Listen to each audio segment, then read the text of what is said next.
இந்த ஆனந்தபாய் சேனலை எல்லாருக்கும் சொல்லுங்கள், ஃப்ரெண்ட்ஸுக்கெல்லாம் கொடுங்க. நான் உணவு வைத்தியம்னு ஒரு கிளாஸ் எடுத்துக்கிட்டு இருக்கேன். அதாவது you can become your own doctor. உங்கள் வீட்டில் நீங்களே வைத்தியராக மாறுவது. எங்கேயும் போக வேண்டாம், 5 பெட்டி வச்சு நீங்களே வைத்தியராக மாறிக்கிடலாம். இது ஒரு கோர்ஸு. பிரியப்பட்டால் நான் வெளியே சில இடங்களில் எடுப்பேன், எல்லோரும் நேராக தான் வருவாங்க. நான் இசைக்கிட்ட சொன்னேன், சொல்லி பாருங்கள், ஆசைப்பட்டால் கிளாஸ் எடுங்கன்னாரு. நீங்கள் அதை படிப்பதற்கு யாருக்கும் இன்ட்ரெஸ்ட் இருந்தால் ஐ வாண்ட் மினிமம் 5 மெம்பர்ஸ். 5 பேருக்கு குறையா இருந்தால் நான் அங்கேருந்து வரதில் அர்த்தமே இல்லை. ஸோ 5 பேர் குறையாமல் இருந்தால் அந்த இது எடுக்கலாம். You can become doctor. உச்சிலிருந்து உள்ளங்கால் வரை ஆண் பெண் வயோதிகர்கள் சிறு குழந்தைகள் அத்தனை பேரும் உணவால் தன் குடும்பத்தை ஆரோக்கியமாக வைத்துக் கொள்ளலாம்.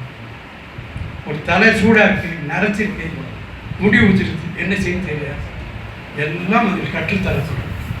அத்தனையும் உணவு. இன்ட்ரெஸ்ட் இருந்தால் இசைக்கிட்ட சொல்லுங்கள், இசைக்கு சொன்னாங்கன்னா எவ்வளோ நேரம், எவ்வளோ நாள், எவ்வளோ நேரம் அது? அதாவது டோட்டலாக இது அட்லீஸ்ட் 10 to 12 hours ஆகும். நீங்கள் அதை வாரம் 2 மணி நேரம், இல்லை ஒரு நாள் பாதி, இன்னொரு நாள் பாதி, எப்படினாலும் உங்கள் வசதியை பொறுத்து ஆஃப் டே ரைட்டு, இல்லை ஒரு நாள் 2 மணி நேரம் போதும். எனக்கு வேண்டியது 10 to 12 hours வேணும்.